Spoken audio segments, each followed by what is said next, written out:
Hello, my name is Neil Bevins, and I am the Program Coordinator here at Western Piedmont Community College. And this video is to help you prepare for your final presentation here in the ethics class. And one of the things I wanted to talk to you about today was just some pointers on how to put together your video. Some of you may be wondering why I'm requiring everybody to upload their video to YouTube, and the answer is really painfully simple. This is kind of the way the future is going.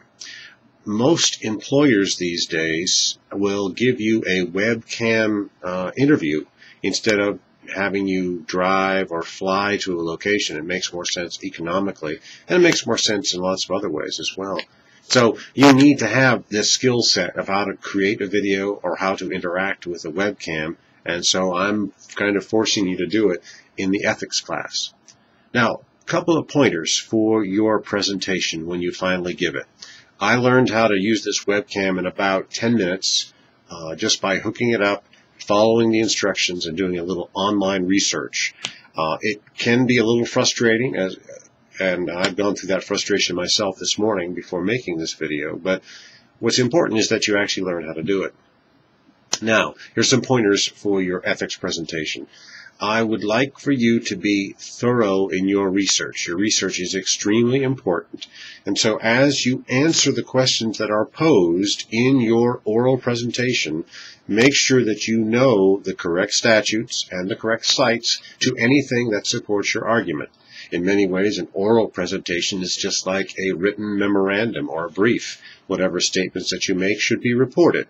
That's not to say that every single sentence you make should have a cite at the end of it, but you should be very familiar with what you're talking about.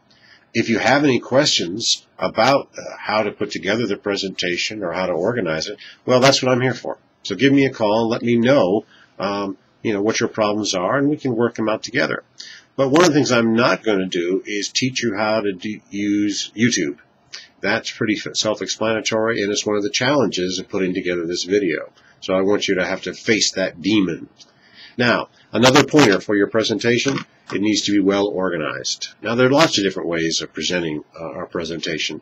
My particular presentation today is I made some notes off screen here that I occasionally glance at as I'm preparing this presentation.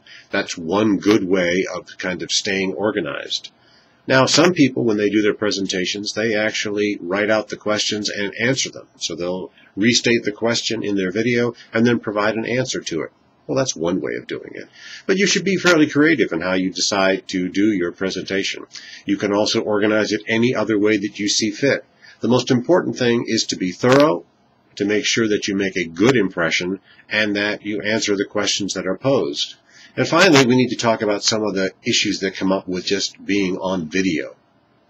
Don't be afraid to use your hands when you're talking. And certainly, please, don't aim your head down and read everything that you're going to be saying because, well, that's extremely distracting. You need to remember that you're on camera. Someone's watching you. And you need to make eye contact. In this case, the eye is that camera right there. And so I'm actually talking to you through the camera and making the same type of eye contact with you that I would with any person if I were speaking to them one-on-one. So, in order to create your oral presentation, you're going to have to videotape it, either by using a webcam or some other device. You're going to need to upload it to YouTube, and you'll learn how to do that. It turns out it's really not all that complicated. What I would also like you to keep in mind is that as you prepare your video, you need to be aware of not only how you look. You should have a professional presentation. I've got on a tie, and I've got on my professional shirt. You have no idea what kind of pants I'm wearing, but you need to look professional just as you would in an interview. You also have to keep in mind what's behind you. For instance, I deliberately left the blinds open in my middle screen here just to show you what happens as you pivot from one side to the other. The colors change. The other thing I did is I left my fan on in the back. Occasionally you're going to see something that's kind of very distracting, and that's the papers on my back wall here keep blowing. Those are distractions. And I did that on purpose to show you that you have to be aware of what's in your background. Now, if I were doing this as a presentation where I wanted to make a good grade, the first thing I would do is I would close the blinds on this window. and I would turn off the fan behind me.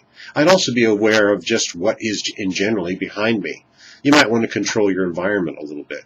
If you have crazy, insane cats like I do, well then you probably need to keep them out of your office when you're doing your video.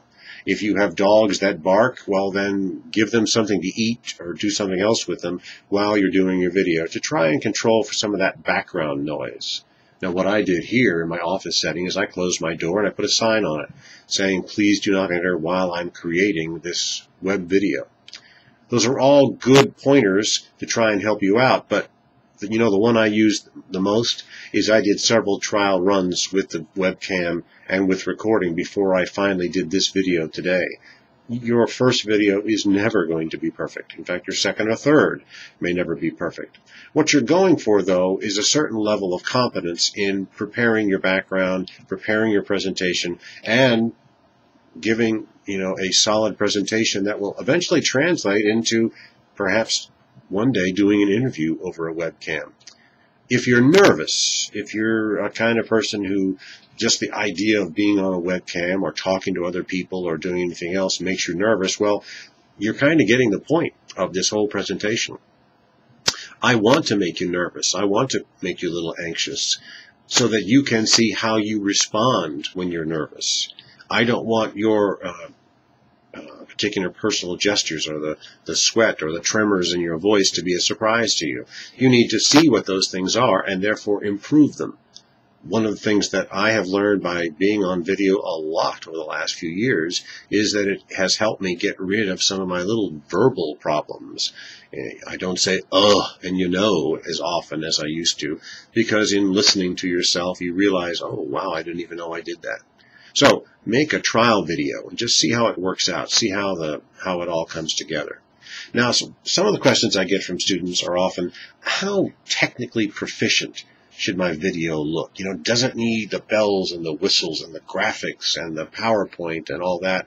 I don't care. I don't care about any of that stuff. If you want to add it in, great, wonderful for you.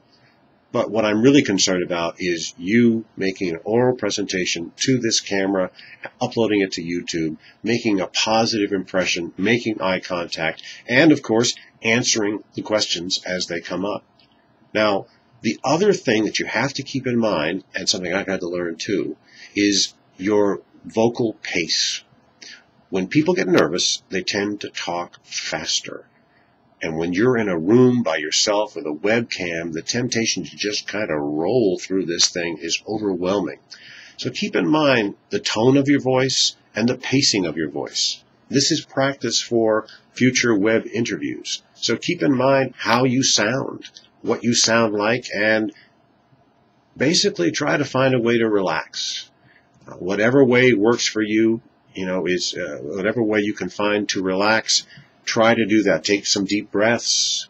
Do whatever it is that helps you relax before you record the video. And you're going to find that not only is it a lot easier to do, you might actually have some fun doing it.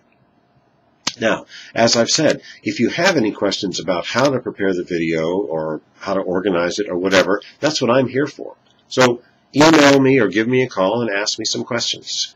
But as I said, I'm not going to be training you how to upload it to YouTube. This is all part of the experience of acquiring that new skill set. We all have to do it. We all live in that age where we have to be aware of how to do it. My suggestion is if you're not that great at it, find somebody who is. In my case, I went to my niece, who's 25 years younger than I am, who, for her, all of this is easy. So I asked her for some pointers before I started doing this video. The only last bit of advice I have is, as you complete your presentation, you might want to thank the person who's watching you and then tell them that you are concluding. So, thank you for watching this video, and I am concluding. Good luck on your presentation.